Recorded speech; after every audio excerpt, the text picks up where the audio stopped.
এই চ্যানেলে সম্প্রচারিত সকল খবরই সচেতনতামূলক এবং শিক্ষণীয়, কোনো কিছুই প্রভাবিত নয়। সুন্দরবনের মিষ্টি হাবের কথা কিন্তু আগেই জানিয়েছিলেন মুখ্যমন্ত্রী স্বয়ং। তারই নির্দেশে এবার সরেজমিনে সন্দেশখালীতে জেলাশাসক। সন্দেশখালীতে অনেক সন্দেশ পাওয়া যায়। সন্দেশখালীর মানুষের দাবি মেনে 2024-এর 30শে ডিসেম্বর সন্দেশখালী মিশন মাঠে প্রশাসনিক পরিষেবা প্রধান অনুষ্ঠানে গিয়েছিলেন। সেখানে গিয়ে রাজ্যের প্রশাসনিক প্রধান মমতা বন্দ্যোপাধ্যায় বলেছিলেন, সন্দেশখালীতে অনেক সন্দেশ পাওয়া যায়। খেজুরের রসের, নলেন গুড়ের, পাটালি নলেন গুড়ের সন্দেশও পাওয়া যায়। এখানে যাতে একটা মিষ্টির হাব তৈরি করা যায়, সেজন্যই কিন্তু আমরা চেষ্টা চালাচ্ছি। উত্তর চব্বিশ পরগনার জেলাশাসক শরৎ কুমার সেই কথা অনুযায়ী দ্বিবেদী সন্দেশখালীর বিধায়ক সুকুমার মাহাতো সহ প্রশাসনিক কর্তারা সন্দেশখালীর ভিডিও অফিস সংলগ্ন বেশ কয়েকটি জায়গায় সরেজমিনে খতিয়ে দেখেন। মমতা বন্দ্যোপাধ্যায়ের ঘোষণার 2 সপ্তাহের মধ্যে সন্দেশখালীতে মিষ্টি হাব হবে। জায়গা দেখতে প্রশাসনিক কর্তারা।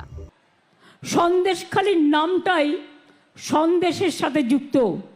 আপনাদের এখানে কি আগে সন্দেশ পাওয়া যেত বেশি? এখানে সন্দেশের দোকান আছে? কি সন্দেশ পাওয়া যায়?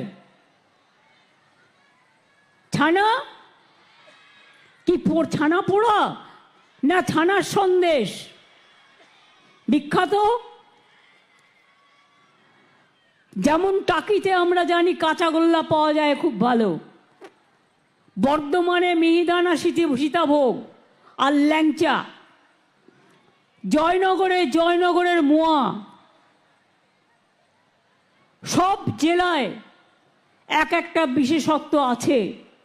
এবং আমরা এখন নতুন মিষ্টি হাবও তৈরি করছি। সন্দেশখালীতেও আগামী দিন আমরা নিশ্চয়ই চাইব আরও সন্দেশের দোকান আসুক। দরকার হলে কিছু ক্লাস্টার তৈরি হোক, যে ক্লাস্টারের মধ্যে দিয়ে এমএসএমের মধ্যে দিয়ে চাকরি বাকরিও তৈরি হবে, সেলফ হেল্প গ্রুপের মেয়েরাও কাজ পাবে, এবং এখানে মিষ্টি থেকে শুরু করে মিষ্টি কৃষ্টি সৃষ্টি সব কিছু দিয়ে একটা দৃষ্টি তৈরি হবে। এটা মাথায় রাখতে হবে। সন্দেশখালী যেন পেছিয়ে না থাকে।